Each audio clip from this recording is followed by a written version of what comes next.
Is this thing on? Welcome back to Big Mouth, and fancy seeing you here in June. A very welcome, my friends, and especially my enemies. Come in, sit down, no touching. I don't do the touching. Are you feeling charitable? Then smash the subscribe button and the like button, and please do follow me on Twitter at Movies TV Man. And welcome to Monday's edition of the DCEU Daily. The Snyderverse is now an elseworld story, according to Sean O'Connell, who has actually released the Snyder Cut book out next year. And Sean was part of his own little panel at the brilliant Justice Con, which we're going to talk about at the final part of today's DCEU Daily, because there's a few things going on there, and I want to tell you how I feel about it all. Anyway, here's Sean's article. Zack Snyder used the perfect word to explain why his Justice League isn't DCEU canon. Justice Con was a 2-day celebration of Zack Snyder and his Justice League cut, which will be coming to HBO Max in 2021. The panels that were spread out over the course of the 2 days led to all sorts of reveals from Snyder and star Ray Fisher dropping knowledge to a panel hosted by yours truly, and I even had a little bit of news to break. On Saturday evening, during his own panel at JusticeCon, Zack Snyder talked a bit about his movie no longer has to bow to the continuity of the DCEU. He actually explained that the theatrical cut, which came out in 2017 and was directed by Joss Whedon, is the actual in-canon Justice League movie, and that the films that come after it, from Shazam to Aquaman, are part of that canon. Right? I'm gonna react to this afterwards. But Snyder's Justice League movie doesn't have to be part of the DCEU thread anymore. And because of that, during an exclusive interview he gave me for my upcoming release, the Snyder Cut book, Snyder referred to his project by a very interesting term. As I described in my own JusticeCon panel, Snyder referred to the Justice League version that's coming to HBO Max as an Elseworld Justice League. When he said it gave me chills. The Elseworld label was created in the DC Comics to tell stories that used iconic DC characters but didn't have to follow existing canon from the ongoing books. The Elseworld label led to the creation of stories like Batman, Castle of the Bat, or Son of Superman. Creators were able to get crazy with their narratives because they didn't have to worry too much about disrupting whatever important storylines that they were going on in the main DC Comics books. You can't introduce a story like JLA, Created Equal, where a cosmic plague kills every man on the planet except for Lex Luthor and Superman, without it causing massive ripples in the main DC storylines. While time and distance has separated Zack Snyder's Justice League from the timeline of the DCEU, and now Snyder is free to shape his story into whatever fits what he wants to tell now. And it doesn't have to set up Shazam or a Ben Affleck Batman movie or whatever Justice League Part 2 was meant to be. By calling it an Elseworld story, Snyder confirms that it exists in its own realm now, and it's free from the DCEU, which also means he's able to grow and expand on it without affecting the bigger picture. Stay with me here and know that I know nothing about the director's future plans post-Justice League on HBO Max. However, if the Snyder Cut is well received, and if Snyder was compelled to keep going with the story that he's exploring in his cut, then it would be very easy for Warner Bros. To allow him to keep playing in that sandbox. And of course, I've already spoken about everyone having their own sandbox, haven't I? Without it having any repercussions on the DCEU, whatever that is at the moment. It's essentially similar to what Matt Reeves and Robert Pattinson are doing with their Batman story. They're also telling an Elseworld-type saga, though Reeves hasn't called it that. It means actions taken by Ezra Miller's Flash or Jason Momoa's Aquaman don't have to affect the stories being told in their own franchises. Well, I have opinions. As for Zack Snyder's Justice League, we know it's coming to HBO Max in 2021, and that's that. Interesting little article by Sean. Listen, Sean, I know exactly what you're trying to say, and most of all, I agree with you. But when you talk about he doesn't have to set up Ben Affleck's Batman straight to streaming series or movie, if it potentially happens, right? Don't forget that Zack's already told us that Ben Affleck's Batman, that Henry Cavill's Superman is part of what he's doing with his Justice League, right? He's reframing that movie to be what he originally wanted it to be.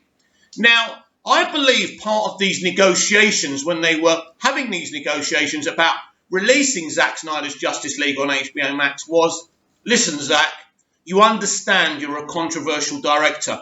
You understand that your vision, the Snyderverse, can't be the central mainstream point on how we do these films.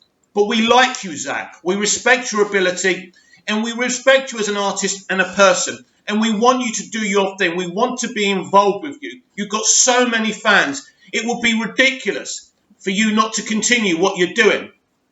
And this is what I believe was said. Listen, we want Momoa. We want Gadot. We want Wonder Woman. And we want Aquaman as part of the central DCEU, right? And so basically, obviously, they're in your Justice League movie. But moving forward, you probably can't have them, which Zack was happy about. And this is why he's told Sean and Grace Randolph that his DCEU, his Justice League movie, is now set apart from the rest of the DCEU. But what will be involved in Zack Snyder's Justice League going forward, not just this film, is Batman and Superman, played by Ben Affleck and Henry Cavill. I've already said that I don't think Gal Gadot's Wonder Woman or Jason Momoa's Aquaman will be part of that world anymore. They're going to be centrally within the DC films, the DCEU, right? Did you get me thus far? So I think this was the conversation, because let's be absolutely clear here.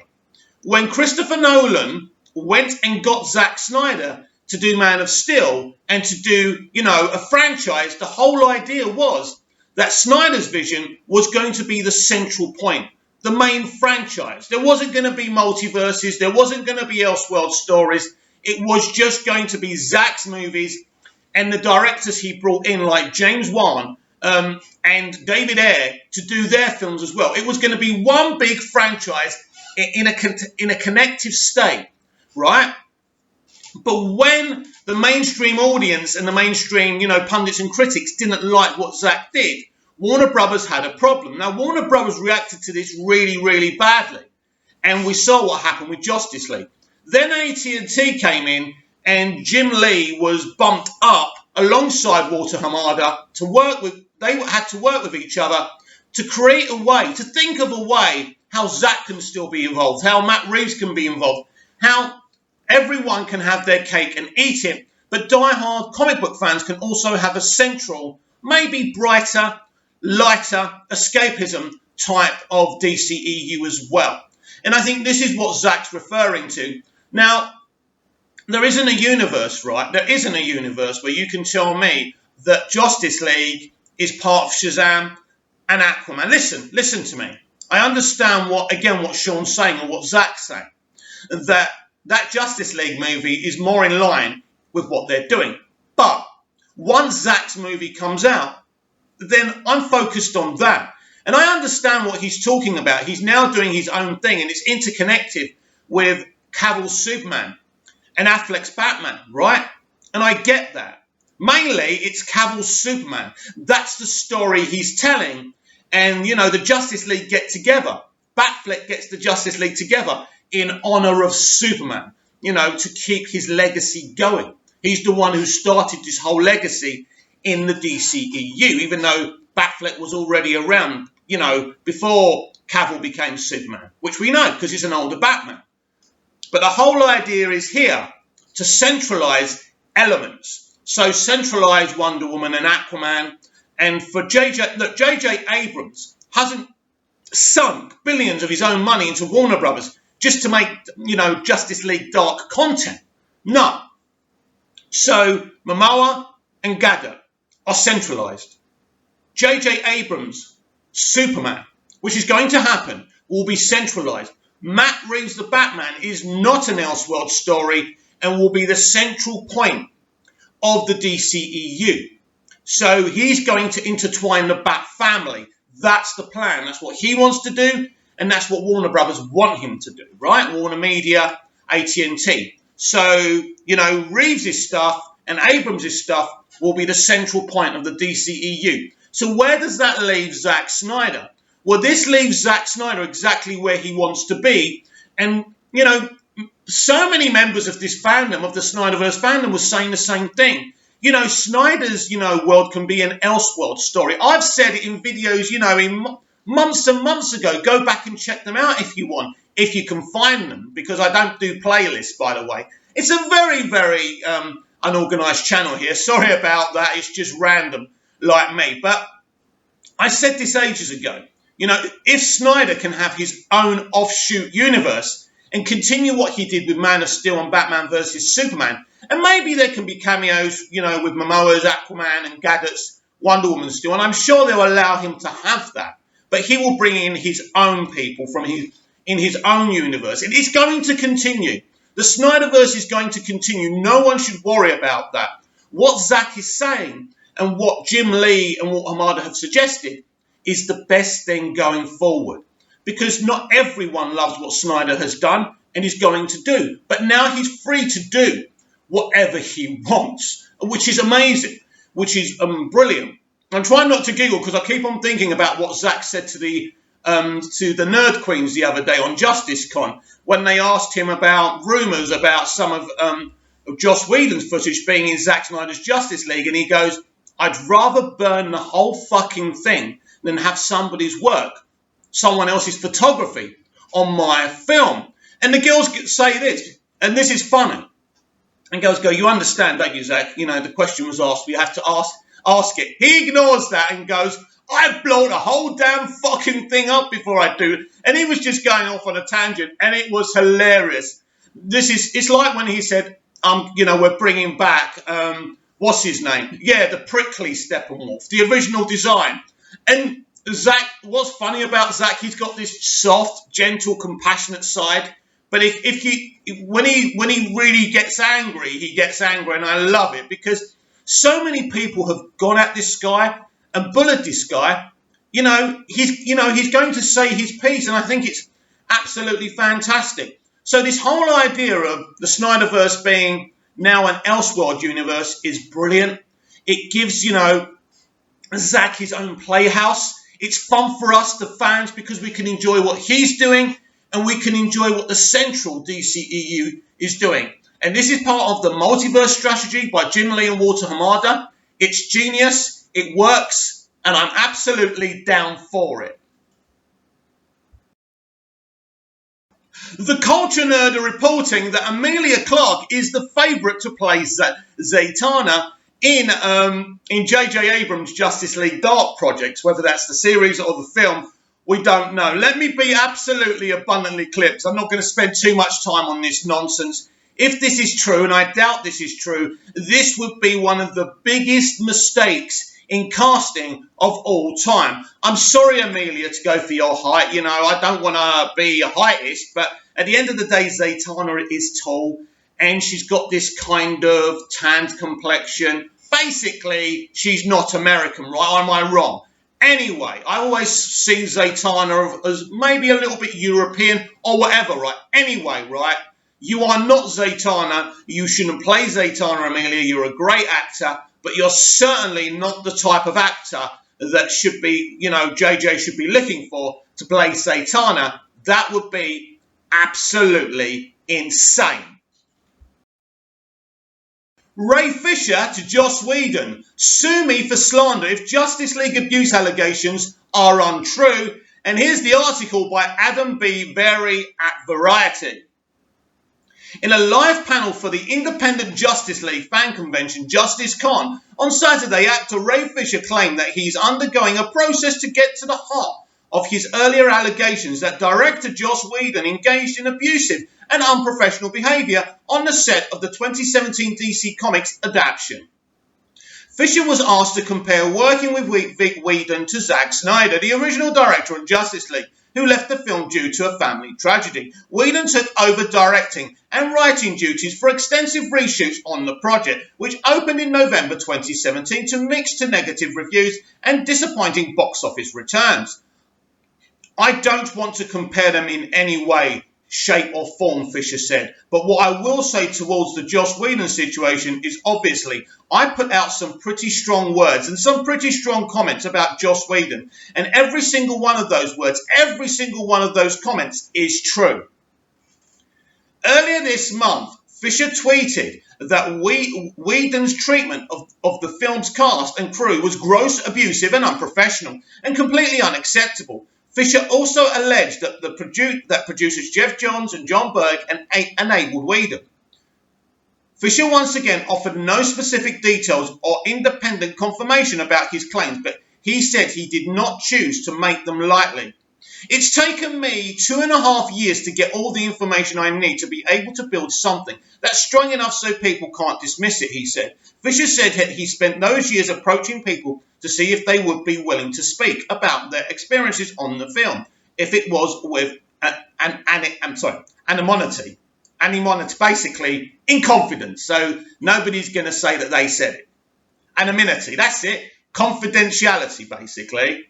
People go, yeah, I would. And so we're in the process of making sure that people can tell their stories in a confidential way, that they don't get any sort of retribution done against them. He said, we're going to get to the heart of everything. And if anything I said about that man is untrue, I invite him wholeheartedly to sue me for libel, to sue me for slander. Fisher also responded to Berg's statement to Variety that it was categorically untrue that we enabled any unprofessional behaviour on the Justice League set. His denial of the situation, his denial of the enabling of that situation is insane. I don't understand that word. I'm going to move on from it. It was tone deaf and it was completely disrespectful to the situation, Fisher said. That man is scared. He should also be, because we're going to get to the heart of it. And if you keep in mind, he did not deny that there was any unprofessional behaviour. He did not deny knowing about any individual behaviour. He said that we meaning assuming Jeff Johns and myself, we did not enable any unprofessional behaviour. You can look at that statement and it tells it's a knee-jerk statement of an individual who is scared. Whedon, Berg and a representative for Warner Brothers did not immediately respond to requests seeking comment. Whedon had no comment on Fisher's allegations when he first made them, in keeping with his overall silence on general fan reaction to Justice League, especially demands that Warner Bros. Restore Snyder's original version of the film and release the Snyder Cut. In May, Snyder announced that he's currently working on the extended cut of the film, which will debut on HBO Max in 2021. Fisher made clear he had no regrets about making such public allegations against one of the film industry's most successful directors. I find myself in a place where I don't have to justify the way in which I'm handling it, B said. Whatever happens to me with respect to my career or whatever that is, I could not care less. It's amazing. The man is a legend. The man is a real true life hero. You know, forget his cyborg, alter ego. This is amazing what he's doing. This guy has gone to the people who worked on the set and the actors and said, listen, I want to do something. I want to make this public. Can you tell me stuff? Are you happy for me to go forward with this? And they've given them, they've given him his permission. Their permission, should I say, getting my words out. It's terrible today. But, yeah, so he's very brave. I absolutely back what he's doing, 100%.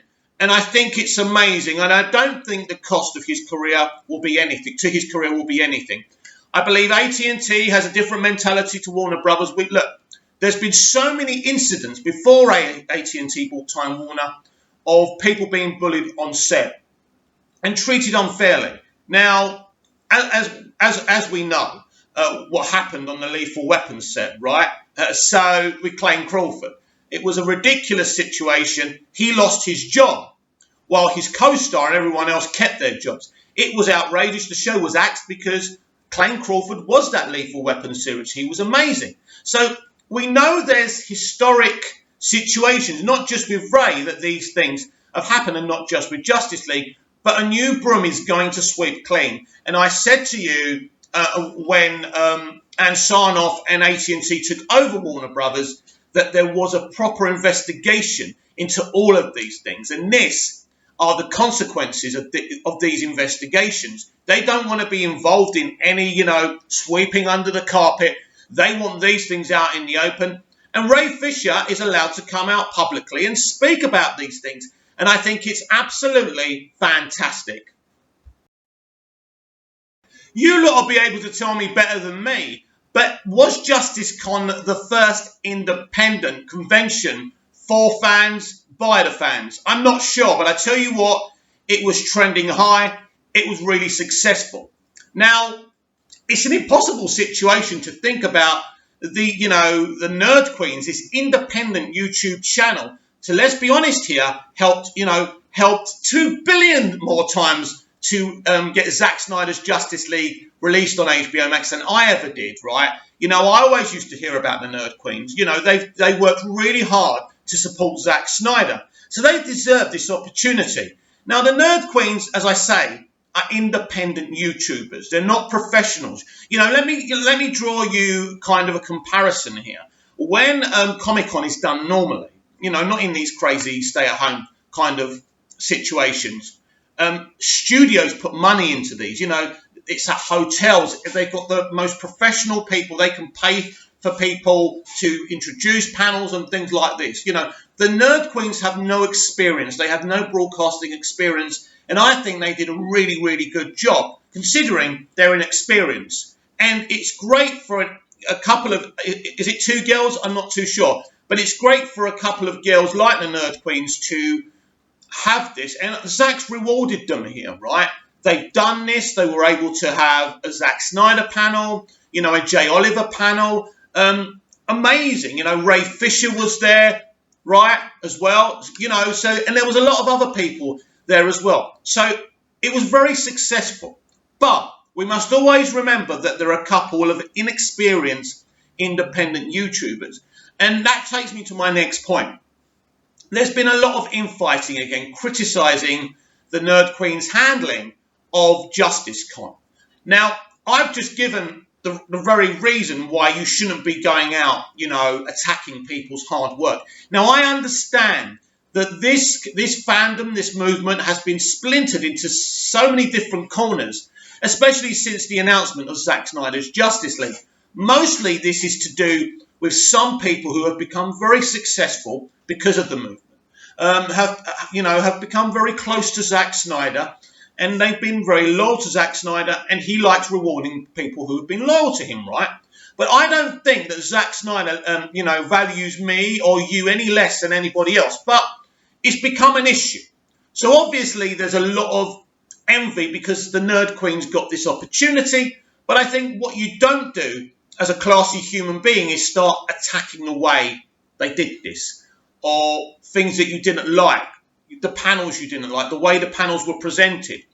At the end of the day, we all knew that the Nerd Queens were just independent YouTubers, that they had no experience at this. And I'd say for people who had no experience at this, they did a pretty good damn job.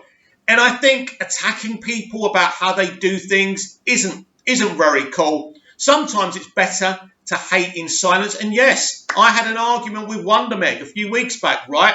And I said I wasn't going to support JusticeCon because of that argument. But then I came to my senses and realised it doesn't matter what we think of the girls. It's about, suicide prevention, the charities, raising money. It's about Zack and Deb, and just enjoying each other and the fandom. And these wonderful movies, these 2 wonderful movies that Zack's created so far, and the other one that we're going to be getting, Zack Snyder's Justice League. It's supposed to be a celebration, and it's for charity. So really, it should have been a situation where we all celebrated, gritted our teeth, even if we have issues with the Nerd Queens, right? It's what I did, and it's what everyone should have done. But it didn't end up that way. And Chris Wong-Svensson said this: JusticeCon haters are Snyder haters at this point. The Nerd Queens and your girl Meg did a wonderful job this weekend. It was fun, insightful, and even cathartic for some. I can't even fathom the stress and work into putting this together. Thank you. So JusticeCon 2021 then. Right. Look, I'm going to be clear. Chris Wong-Svensson Mark Goldbridge from the United Stand, and even Jeremy from Geeks and Gamers, even though we fell out in the end, are my inspiration for setting out my own channel, right? Now, wholeheartedly, I mostly agree with what Chris is saying here, but I think as I quote tweeted this, we need diplomats. This is not a very diplomatic post, unfortunately, but I do agree with what he's saying. The girls worked very hard, and none of us know what it would have taken to put this together. Of course, they had support from Zach, and they were fortunate in that element. But, you know, they did work hard for it. They did do a good job, and they did it to the best of their ability. And trashing them about their efforts and the quality of it or whatever isn't very classy. The problem is with this post is it's not diplomatic. And basically, if you're on the other side of this, it's like it's a call to war. It's not diplomatic. It doesn't stop, and it never stops. One person says this thing, then another person says another. I'm glad we had Justice Con. I think we should have one every year. It's great to have an independent, kind of con by the fans, for the fans. And I think it's the first of its type. This is groundbreaking. This movement, this fandom is groundbreaking. We are the first fandom to get something on this level, like the Snyder Cut, out there and get justice for a director whose creative integrity was corrupted. We are amazing, all of us. And this splintering into different groups is never going to help anyone. I always plead for peace. But it looks like we're never going to get it. But I can still plead for it, right? Nelson Mandela pleaded for peace, and he ended up in jail, right? Let's hope that doesn't happen to me. Anyway, comment down below, like, share, and subscribe, and I'll be back tomorrow with even more DCEU Daily. See you again soon.